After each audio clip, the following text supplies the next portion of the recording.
The Garrett Advancing Motion Brisbane Jamboree, presented by Tuner's Edge and Link ECU, continued its tradition as one of the premier sport compact, drag racing and show spectacular events in the world. Some of the quickest imports and high-tech street and drag cars hit the track, while there was plenty to see and do off-track to keep crowds entertained.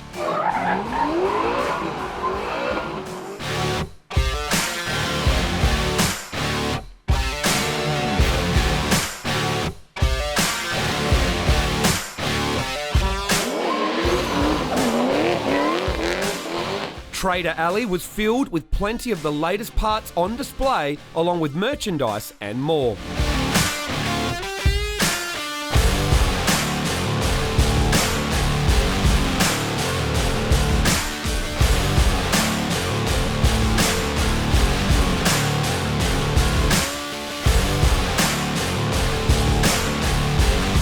Garrett Advancing Motion used Brisbane Jamboree to release the new G Series turbocharger, the G30, 660 and 770 to the public. All right, so this is the first time I've been to the Australia Jamboree. I'm from the States, so it's really exciting to be out here to see all the action. I mean, especially the rotaries, the cars, everything's turbocharged out here, so that's even better for us, and a ton of Garretts out here. It's amazing to experience it, and even better to be here to see it. The amazing thing is that you have some very unique body styles that these enthusiasts are turbocharging and running some really impressive numbers. You also have your high-end teams, your jet racings, your Bray, your pack racings that are taking drag racing and sport compact racing to the next level. To see them throw these numbers down on the track out here on quarter-mile tracks and going over, close to 200 mile an hour is really amazing with some of these platforms and these vehicles that you don't think should go that fast. Yeah, so we launched our G30 660 and G30 770 turbochargers, the newest platforms in the G Series lineup. We wanted to launch it here at the Jamboree because we know Australia has a lot of turbocharged cars and they love the Garrett products. G Series is our premium, our most advanced product line that we manufacture and engineer in the Garrett lineup. So G Series is a clean sheet turbo. It's compact. It's high-flowing compressor aero, efficient turbine aero. That's the name of the game there. So what we're looking at is 10 to 15% more airflow and efficiency out of the compressor and turbine wheels than a Gen 2 GTX, and a smaller packaging overall. So axially, turbos have been compressed, so the center section is a lot smaller, allowing these to fit into tighter packages. You have a high temperature turbine wheel. It's called MAR-M. It's rated up to 1050C. And you also combine that with, or we also combine that with stainless steel turbine housings, again, to top off the high temperature rating package. Because these turbos are spinning up to close to 200,000 RPM when they're making full boost and full power. So this lineup is, we started off with the G25s, we're going into the G30s now, and eventually the entire product line will go into a G Series turbo. So everything from 25 frame up to 55 frame will get a new G Series offering. Now, the G Series naming is 30 is our frame size, so that relates to our turbine wheel size. So the smaller the number, the smaller the turbo, the larger the number, the larger the turbo. We have G30, or we have GTX 30s, we have GTX 28s, those are the small turbos, and then you have the GTX 55s, which are the big 3,000 horsepower turbos that are on a lot of these cars out here like Pack and Bray Racing and Jet Racing cars. Day 1 of Garrett Brisbane Jamboree included 3 rounds of qualifying across 13 categories. MTQ Engine Systems Street Compact saw 31 cars turn out with huge amounts of variety in the largest category. We've got Bradley Halliburton up against Nathan Wilson in the Godzilla Motorsport Nissan. And when it's got 2.5 litres under the bonnet, that's usually the 2J. It'll be a 2J. Yeah, so away he goes. Have a look at this this car of Bradley's. We won't worry about it. 1080 at 125 miles an hour. And Jason Grasser in the Datsun. Little 2-litre on board.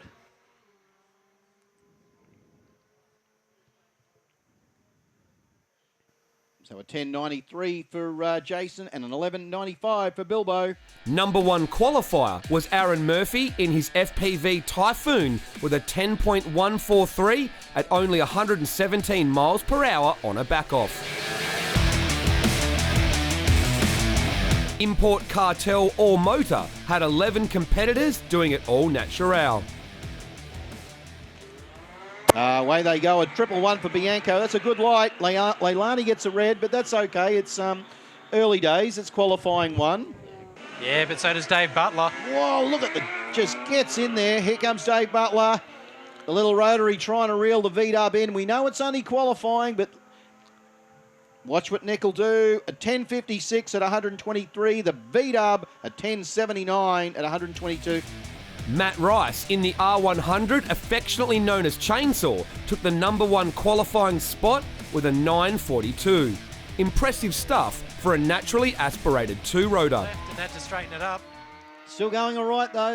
That'll be good. Good thing is he's hitting the tree hard and runs it through. 942, 139 mile an hour. Tuner's Edge Extreme had a 4-car field with Roxanne Thomas taking the number 1 qualifying spot in the Ecotech Dragster. Hurstville Towing Street 289 saw piston power dominating instead of the usual rotaries. Loads it up. Oh! Whoa! Carries the front wheels. Loads it up. Carries that left front. Yeah, quick 323 wagon. That's how you get your groceries on a Sunday quick, Chris. With an 8.9 at 148 miles an hour. Yeah, deep into the 8s, even the 7s. Oh, wheels up and the little Datsun just having a bit of issue off the start line. Might be able to reel the RX3 in though. Got some top the end about RX3's it. got him 920, 146 there for Ranny Shatley in the... Number 1 qualifier was Errol Britton in the Subaru Brumby with a 781. Oh, look at the 808 just absolutely getting the tail all out of shape. Watch for Britain. Watch the time. A 781 at 169 miles an hour. Race Car Engineering J275 saw 22 radial small tyre monsters come out to play, with 3 of them running into the 6s. Frank Tarabay was the quickest of the imports with his Supra, going 6.946. They've loaded them up. Look at this, folks. Here it comes. Oh, Wagstaff's away. Here we go. Watch the Super. It's picking the front wheels up just past the 60. This is what Jamboree... 694, 204 mile an hour out of the Supra. Danny Busbridge's small block twin turbo Tirana took 2nd with a slightly quicker 694. It's means business, and look at that. Look at that Tirana just carry the front wheel for a long, long way for Busbridge. This is a quick run from Busbridge. Oh! 698, 196 mile an hour. Number 1 qualifier was Steve Bazina's XW Falcon with a simply crazy 684 in a leaf-sprung 4,000-pound Aussie Icon. Oh, it's a Frankie's on big a march. puff. But here comes Bazina. Bazina's gone on sail pass. 684 at 212 miles an hour for Bazina. Race Car Engineering J315 sees competitors on a larger tyre but a smaller 4-car field. Number 1 qualifier was James Horan in the Hilux with a 732. Yeah, James Horan in the Oceania Toyota up against Mitchell Bean in that beautiful Camaro. Watch what Horan runs. Watch it. 732 at 150. Power Seal's modified 10.5 started off strong, but lost a few cars, including number 1 qualifier Rohan Brown in the LJ Tirana after running a 788. On the same run, Phil Penny's Honda 600 broke the 2JZ engine, and oil on the tyres sent him into the wall, somehow avoiding the parachute of Rohan's Tirana. It's a lot of wheel speed out of that little Honda S600. Oh, car wasn't happy there, up through the gears, but he's got it back in. Watch for the little Tirana. Watch how quick it is. 788 at 173. That's some good top end from the Tirana. An 895 at 166 for Phil Penny. We know he can go quicker. The highest remaining qualifier was Shane Crichton in second in the Cressida, who went 790. Listen to that thing sing, ladies and gentlemen. That'll be a good pass for Shane. How good? A 790 at 174 miles an hour. Shane Crichton, it's a 1991 Toyota Cressida with a 1.5 JZ in it. Friday up here we ran a PB of 781, but we're down on mile an hour. Our PB mile an hour is 181. The car was originally built for a class called street wheel drive that's now defunct. So we made the decision to pull some weight out of the car. Originally it was built to run street 289 when the Pro 289 deal was sort of on the table. But then when that quietened down, I decided to go with modified 10.5, mainly because it's a Chicago shootout. So you know you're going to get 3 qualifiers, 3 races on race day, and if you're lucky enough, you go to the final, and we've had a lot of success in that class. The car would be eligible for modified compact as well, but obviously I want to run it out the back door every time. I don't want to be sitting there on the brake at the end trying to stay in. Napa Auto Superstore modified compact had a strong 21 car field. Oh, wheels up. Yeah, 2-3-1 reaction time for Katie. Let's see what the R100 will go through for. A 919 at 142. Oh, picks the front up in the R100. And again, the RX3 as well picks the front up. But I'll tell you what, Al is gone. And a 788 at 158 miles an hour. Dan will run it through for 922, 142. Mazzardi versus Artas. Oh, both get out of right. Yeah, the Calais just heading towards that centre line, has to straighten the car up in the lane. The RX4 smooth as.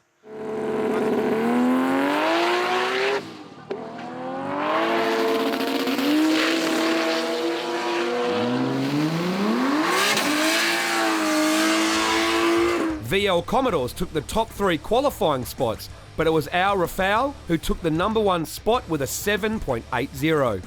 Oh, away you go, wheels up. Stephen Farrelly, just smooth as silk, just getting with that wheel up in the air on the left-hand side. FuelTech Pro Mod started with 3 cars, but mechanical failures brought that down to 1. Colin Wilshire qualified second with a 6.02 in the Mustang, but had to withdraw from racing.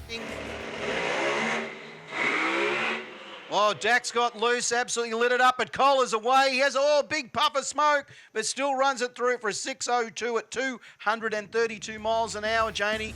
Brent Weston's new blown V8 Sylvia went 7.14 to qualify third, but a sketchy run led to some damage and he was out. First round of qualifying at Jambo, we pushed the tupper cover gasket out, and that resulted in just oil spraying everywhere, and I crossed the finish line at 198 mile an hour sideways and put the parachutes out to pull me straight.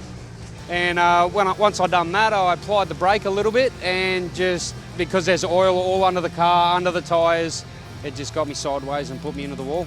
Damage redone, there's no chassis damage, nothing like that. It's all superficial damage, or like all visual stuff.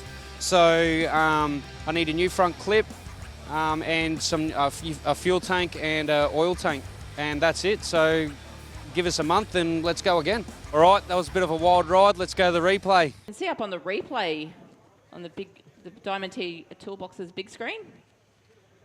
Didn't look too shabby going down the quarter mile. Got out close towards the centre line, and we see that big plume of smoke come out from the back of the vehicle there for Brendan Weston.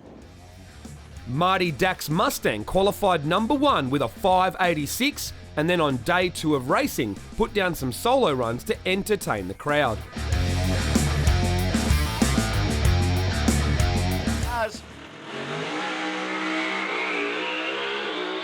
This is a better run from Dak.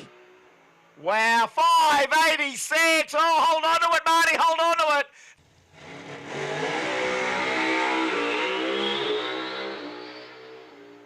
Dak looking good as he goes through the quarter mile. McKernan Associates Pro Compact had the stage set to be epic, with Steve Barnett's Blueprint Mazda 6 and Rodney's RX-8 from Pack Performance going at it to be Australia's quickest 13B powered vehicle. In midweek testing, Steve hit the wall and had a big job to get it back together for the event, but it was worth it. Running a 6.530 on Friday to reset the record and then qualifying first on Saturday.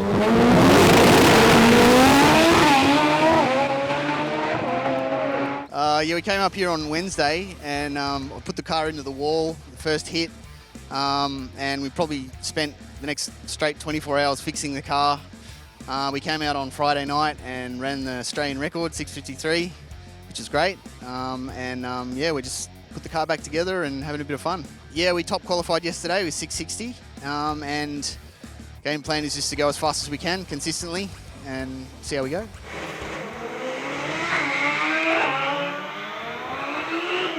One second flat to the 64.38 to half track, and he's rolled it off 7.82. Corey Abbott qualified second with a 6.71. 6.80. Jeez, he steered that off the centre line. 106.64, 4.31 to the 8th. Here it comes, 6.71. 201 mile an hour. And Rodney Raham qualified third with a 6.804. Transmission there, is it? Oh, what an off the throttle. 101 to the 60-foot. Pedal, pedal, pedal. All the way out the back door. 6.80. Sam Kiprios in the Starlet took the PWR cash boost in Pro Compact, and the rest of the huge 17-car field looked strong, and eliminations were set to be fierce.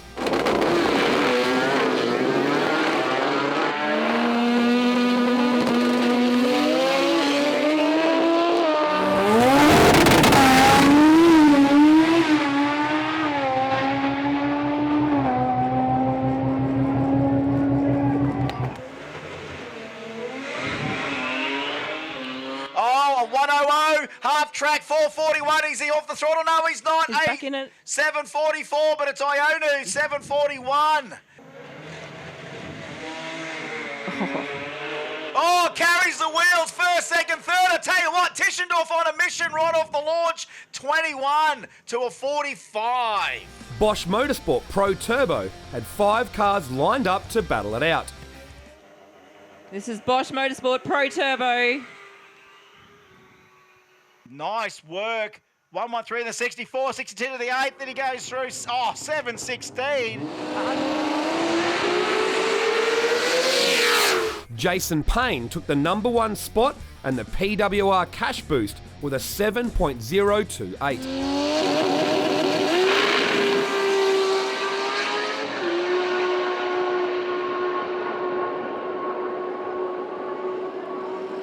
There's a lot of different methods in it. There's everything from the tune at Godzilla Motorsport, the R&D from Tremaniac with the engine bearing clearances and things like that.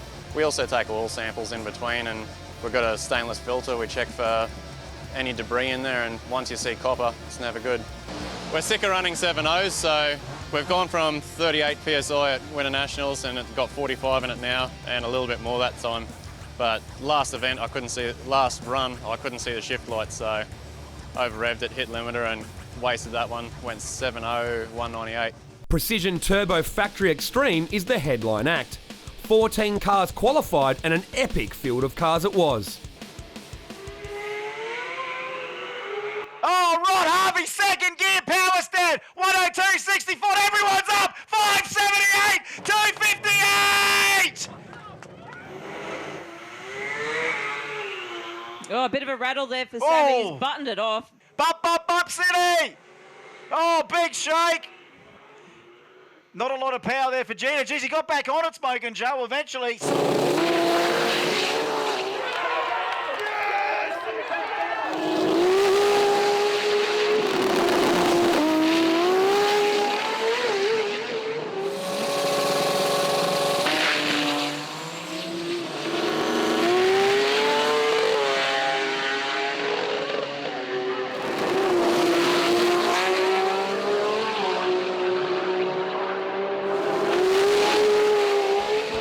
Mark Jacobson's Godzilla Motorsport R35 was using the stock block VR38 instead of the billet one, and having a couple of small misfires, yet still qualified third and took the PWR Cash Boost prize with a 6.56.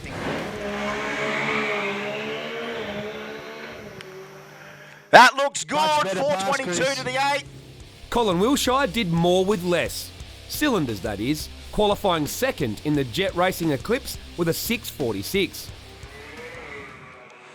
Oh, looks good for Cole. 102 to 104. Look at it eat up the 20B. All the way to the finish line. 6.46, 203, 7.36 at 150. Number one qualifier was Joe Signorelli in the Gas Racing Celica, running a PB of 6.09. The quickest any automatic equipped import has ever gone. Of course, Joe's with the automatic transmission as well. Bumps it in. Oh, Wadlock spins it. It looked pretty good. Oh, Tony, hold on to it, son. Joe Signorelli disappears. 6.09. 6.09, the best ever. Coming into Jamboree, all we wanted to do was PB, which we really want to run a 590 with a 3-speed auto, which the car at the moment is the fastest converter 3-speed automatic in the world. So running a 6.0 is confirmed that it is the fastest outright. And, we're just playing here with the FuelTech. We got the FuelTech guy here, and, he's having a look at some stuff too. And, precision turbos, making it all work. We've got a Pro Torque converter in it. So at the moment, we're all happy the way it's going. But, I feel 10 years younger, so it's good. Coming, 590 coming. That's with a 3-speed automatic converter car. Between all of the action on track on day one, there was still plenty to see off track, including the Shannon's Insurance Show and Shine.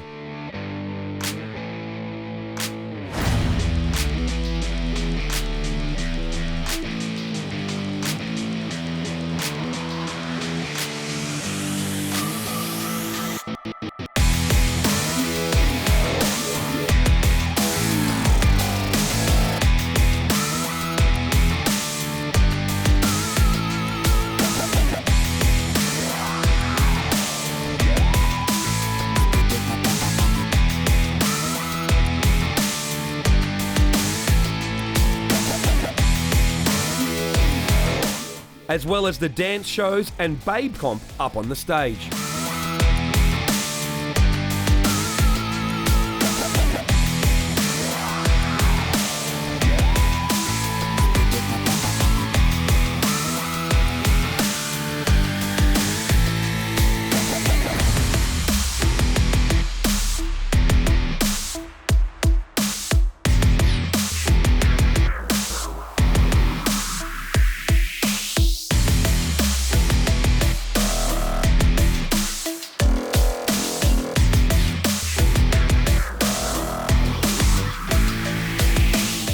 After an epic day one of Garrett Advancing Motion Brisbane Jamboree, races got set for some fierce racing on day two. Stay tuned for our next video covering the eliminations, Bikini Comp and the Stunts Inc. Gymkhana.